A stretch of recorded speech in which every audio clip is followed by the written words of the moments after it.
Guys, welcome back to my YouTube channel. This is me Jiya. And आज की video जो है वो स्टूडेंट्स से ज़्यादा पेरेंट्स के लिए टारगेटेड है। क्योंकि द थिंग इज़ कि मेरे को ना लाइक काफ़ी कमेंट्स आए थे इस चीज़ के लिए कि ठीक है, बच्चों को तो गाइड कर दिया, स्टूडेंट्स को, जूनियर्स को गाइड कर दिया कि मतलब बोर्ड्स क्लासेस में क्या करना है, तुम्हें क्या नहीं करना। बट पेरेंट्स के लिए भी तो कुछ चीज़ें होंगी ना जो उन्हें पता होनी चाहिए। एंड मैं ऐसे मतलब ऐसे कोई टिप्स या ऐसे कुछ, मैं कुछ ऐसे बता नहीं रही हूँ कि आपको ये करना है। मैं आपको कुछ ग्राउंड रियलिटीज़ बता रही हूँ बस स्कूल की, कि स्कूल में क्या होता है। क्योंकि द थिंग इज़ कि पेरेंट्स जो है ना, वो टीचर्स जो हैं, teachers are are guardians in school, right.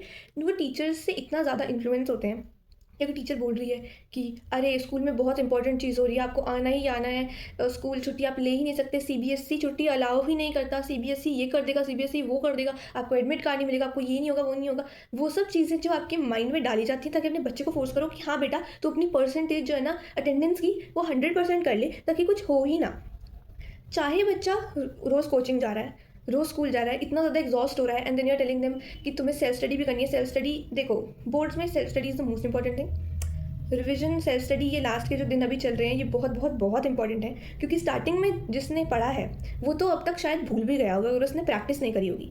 But जो अभी से पढ़ लेगा, अभी से प्रैक्टिस कर लेगा ना, उसके हाईएस्ट मार्क्स आएंगे। एंड 99.9% ऑफ द केसेस ऐसे ही होते हैं बच्चों के। मैं अपने फ्रेंड्स के देख लूँ, मैं अपने सीनियर्स के देख लूँ, मैं अपना खुद का देख लूँ कि स्टार्टिंग से पढ़ना इज़ नॉट इंपॉर्टेंट। लास्ट में के टाइम में you have to take leaves, you have to sit at home, coaching जाओ और घर पे पढ़ो, स्कूल को हटा दो। स्कूल में अब तक सारा सिलेबस कंप्लीट हो चुका है, प्री बोर्ड्स भी हो चुके हैं, किसी के फर्स्ट प्री बोर्ड हो गए, किसी के सेकंड प्री बोर्ड हो गए। आई नो, मेरे साथ भी यही हुआ था, एंड मैंने भी अपने पेरेंट्स को कन्विंस किया था, मेरे दोस्तों ने भी अपने पेरेंट्स को कन्विंस किया था, and they also agree with this कि इस टाइम पे ना स्कूल में कुछ नहीं हो रहा। आई नो टीचर्स कहते हैं कि आप भेजो, अटेंडेंस बहुत इंपॉर्टेंट है, आप भेजो बच्चों को, हम स्कूल में पढ़ाएंगे। But let me tell you this, harsh reality इसके टीचर्स कुछ नहीं पढ़ा रहे हैं अब। Okay, I am very sorry अगर कोई टीचर बाई चांस देख रहा हो, क्योंकि वो अब तक उन्हें जितना पढ़ाना था ना, उनका काम बोर्ड्स क्लियर कराना नहीं है, उनका काम 90+ दिलवाना नहीं है। उनका काम ये है कि वो फॉर्मली एक सिलेबस कंप्लीट करा दें बस स्कूल में, कि स्कूल का नाम होगा सिलेबस कंप्लीट है। क्योंकि they know that 99% of the students are taking coachings for tough subjects like maths and science, या फिर maybe somebody is taking coaching for SST 2 English Hindi. They can do it on their own, and there are study material available on YouTube, Google. There are PDFs, there are so many sample papers, there are so many self-help books that you don't need to revise those concepts again and again. उन्हें वो school बुलाते हैं अपनी attendance पूरी करने के लिए। मैंने अटेंडेंस की रियलिटी तो आप लोगों को देखो पहले ही बता दी है। अगर वो वीडियो नहीं देखी है जाके तो देख सकते हो, वरना मैं शॉर्ट में बता देती हूँ कि अटेंडेंस का क्या सीन है। एंड सबसे इंपॉर्टेंट, ये वीडियो अटेंडेंस के लिए बनाई है मैंने। आई नो, जब देखो पहली बात तो ये कि सीबीएसई में आई नो 75% अटेंडेंस मैंडेटरी है, वरना एडमिट कार्ड नहीं मिलेगा। ये सब स्टेटमेंट तो सब पेरेंट्स ने सुनी है, सब बच्चों ने सुनी है। 10th के हो, 12th के हो, बोर्ड्स होते हैं। टू बी वेरी ऑनेस्ट, हमारा स्कूल तो 5th-6th क्लास से ही शुरू हो जाता है इस चीज़ पर। मैंने तो ये लाइन पूरी ज़िंदगी सुनी है, ठीक है।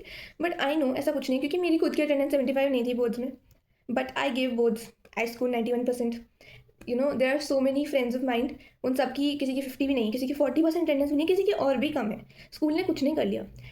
इंडियन जुडिशरी सिस्टम, उन्होंने भी ये बोल रखा है कि अगर बच्चे की, एक स्टूडेंट की फीस भी क्लियर नहीं है ना, then also the school CBSE can not say कि तुम बोर्ड नहीं दोगे। बोर्ड एग्जाम्स 10th और 12th के देने से आपको, अगर आपकी फीस भी नहीं, आपने बिल्कुल फीस भी नहीं भर रखी ना अपने पूरे साल, आप तब भी मतलब आपको कोई रोक नहीं सकता बोर्ड के एग्जाम देने से।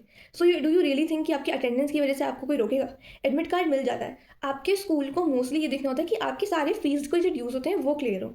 आपका स्कूल मोस्टली यही देखता है। उसके अलावा अटेंडेंस का जो हुआ बनाया हुआ है उसको मैं पूरा एक्सपोज कर चुकी हूँ। एंड ये सिर्फ मैं नहीं कह रही हूँ, ये मतलब मेरे, ठीक है, मेरे जो एज के सारे बच्चे हैं उन्होंने बहुत, जो 11th-12th में, उन सब ने भी कमेंट्स किए थे कि हमारी परसेंटेज इतनी थी 75 से बहुत कम थी, किसी की 50 थी, किसी की 40 थी। They have given their boards, nobody stop them. Admit card मिल जाता है। ये इस टाइम पे हुआ बनाया जाता है। एंड ये पूरा क्यों करा जाता है मैंने पूरा डिटेल में समझाया है इन माई अदर वीडियो, तो मैं अभी इस वीडियो को बहुत लंबा नहीं खींचूंगी। बट हाँ, तो अटेंडेंस के लिए तो मैंने ये बता दिया कि ये होता है, ठीक है। So there is nothing to worry about, you don't need to worry at all कि आपके बच्चे को वो एडमिट कार्ड नहीं मिलेगा, ओ माय गॉड वो बोर्ड्स नहीं दे पाएगा, ऐसा कुछ नहीं है। अगर वो बच्चा, देखो बोर्ड्स का देखो ऑलरेडी इतना प्रेशर होता है, तो डेट शीट भी आ गई है तो और ज़्यादा माइंड पे प्रेशर होता है। ये भी होता है कि पापा के सामने अच्छे मार्क्स लाने, रिलेटिव्स का मुंह बंद करना है, दोस्तों का मुंह बंद करना है, टीचर्स का मुंह बंद करना है, जो कहते हैं कि यार तुम्हारे प्री बोर्ड में 50% आया, 60% आया है, तुम पूरे स्कूल का एवरेज मार्क्स ही गिरा दोगे। कुछ टीचर्स बोलते हैं ये, आई नो 50-60% आए हैं प्री बोर्ड में, इसका मतलब ये नहीं है that you can not score 80% और 90%।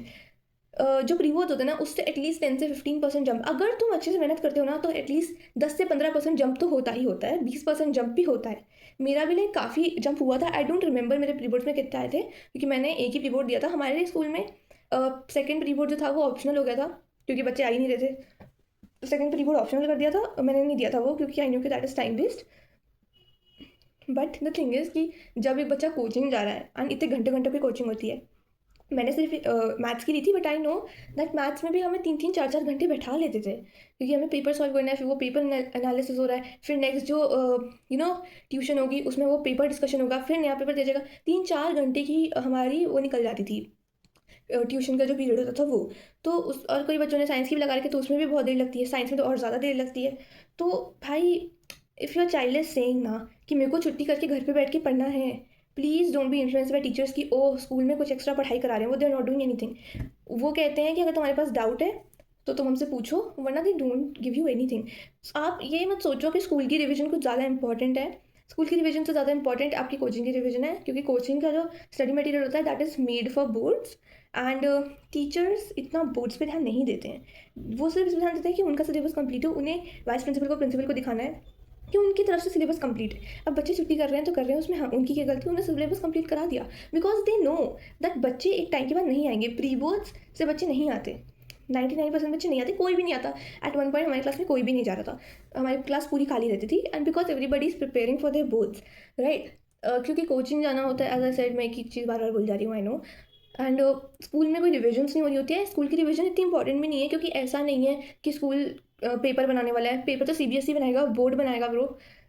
मेरे मानना यही है कि जितने मतलब दूसरे स्कूलों का मैंने पढ़ाई वगैरह देखी है, हमारे स्कूल में थोड़ी ज़्यादा टफ पढ़ाई होती है कंपैरेटिवली, लाइक बहुत काम देते हैं, बहुत काम देते हैं। तो उसके लेवल के हिसाब से भी देखा जाए तो the sample papers were tougher than my school के एग्ज़ाम का लेवल, राइट।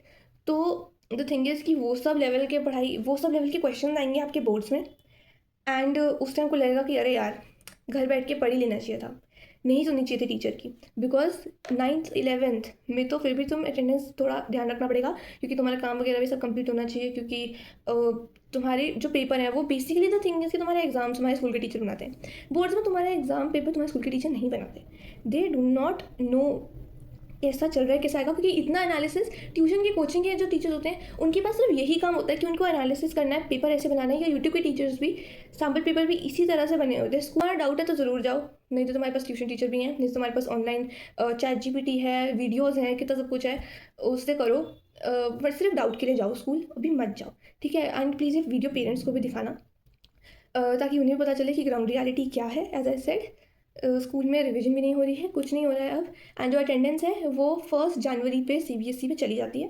तो 1 जनवरी के बाद तो आपका 15 फरवरी तो बोर्ड्स ही हैं, तो उसके बीच तो बिल्कुल ही मतलब जाने का पॉइंट ही नहीं है, वो तो अटेंडेंस काउंट भी नहीं होगी। उसके बीच में आप जाओगे एडमिट कार्ड लेने के लिए, स्ट्रीम का फॉर्म भरने के लिए कि आपको 11th में क्या स्ट्रीम चाहिए, और क्लास फोटोग्राफ के लिए जाओगे, एंड फीस वगैरह के लिए अगर बुलाते हैं तो कि फ़ीस का चेक वगैरह दे दो, कुछ ऐसे होता है ना कि मतलब अगर किसी का ऑनलाइन पेमेंट हो रहा है तो चेक दे दो। सो या उस सब के लिए जाना होता है, एंड 2-3 और फॉर्मेलिटीज़ होती हैं उसके लिए। अटेंडेंस के लिए बहुत डांट पड़ती है, आई नो, मुझे भी बहुत पड़ी है, but I am use to it now. And हमारी क्लास में सबको ही पड़ी है। एंड वो लाइक वो फॉर्म कराना, वो एलओसी होती है, एंड वो सब साइन करना होता है कि अगर तुम्हें बोर्ड नहीं का एग्ज़ाम नहीं देने दिया तो it's not our responsibility bro, देने देते हैं। तुम लाइक मेरी वीडियो छोड़ो, ठीक है, मेरी वीडियो छोड़ो, तुम किसी और बड़ी यूट्यूबर की वीडियो पे चले जाओ एंड उनकी कमेंट सेक्शन पढ़ो, सब अपनी रियल लाइफ एक्सपीरियंस बता रहे हैं कि हमारी इतनी थी, हमें नहीं रोका, because that is just the way it is. वो सिर्फ डराने के लिए बोला जाता है। एंड और भी जो रीजंस होते हैं जिनको मैं ऑलरेडी मेंशन कर चुकी हूँ अपनी दूसरी वीडियो में, मैं उसका लिंक डिस्क्रिप्शन में डाल दूँगी, अगर डिटेल में अटेंडेंस के बारे में जानना है तो वो देख लेना। And thank you so much for watching this video. ये बात पेरेंट्स तक पहुंचानी बहुत ज़रूरी थी, क्योंकि एज आई सेड वो बहुत जल्दी इन्फ्लुएंस हो जाते हैं टीचर्स से, बिकॉज दे थिंक वो बहुत ज़्यादा ट्रस्ट करते हैं टीचर्स पे, राइट। एंड करना भी चाहिए, मतलब ऐसा नहीं कह कि टीचर्स पे ट्रस्ट नहीं करना चाहिए एंड किसी रैंडम यूट्यूबर पे ट्रस्ट कर लो, but this is not only my perspective, but ये सबका ऐसा ही है, स्टूडेंट्स का सबका ऐसा ही है, because that is just how we feel, that is the reality. अगर आप हमारी आंखों से देखोगे पता चलेगा कि कितना प्रेशर रहता है। स्कूल भी जा रहे हो, 8 घंटे का स्कूल है, दिन इतने घंटों की कोचिंग है, फिर सेल्फ स्टडी भी करनी है, तो स्कूल के साथ मैनेज करना बहुत टफ है। हाफ ईयरली तक चले गए, चलो प्री बोर्ड्स तक भी चले गए, but now stop going please. And जितने भी मेरे को मैसेजेस आ रहे थे, ईमेल्स आ रहे थे, डीएम आ रहे हैं, एंड कमेंट्स तो इतने सारे आ रहे हैं भाई, कई 100 कमेंट्स आ रहे हैं, अलग अलग वीडियोस पे कमेंट्स आ रहे हैं कि दीदी हमें अपना एडमिट कार्ड मिल जाएगा ना। डू नॉट वरी, सबको एडमिट कार्ड मिल जाएगा, सबको मिल जाएगा। चाहे थोड़ा लेट मिल जाए, थोड़ा भाव खाते हैं स्कूल वाले, but they can not refuse you कि हम नहीं देंगे एडमिट कार्ड, ऐसा नहीं होगा। ओके, डू नॉट वरी, बिल्कुल टेंशन मतलब, तुम लोग कुछ ज़्यादा टेंशन लेते हो, so don't worry at all, and thank you so much for watching this video, don't forget to subscribe, bye.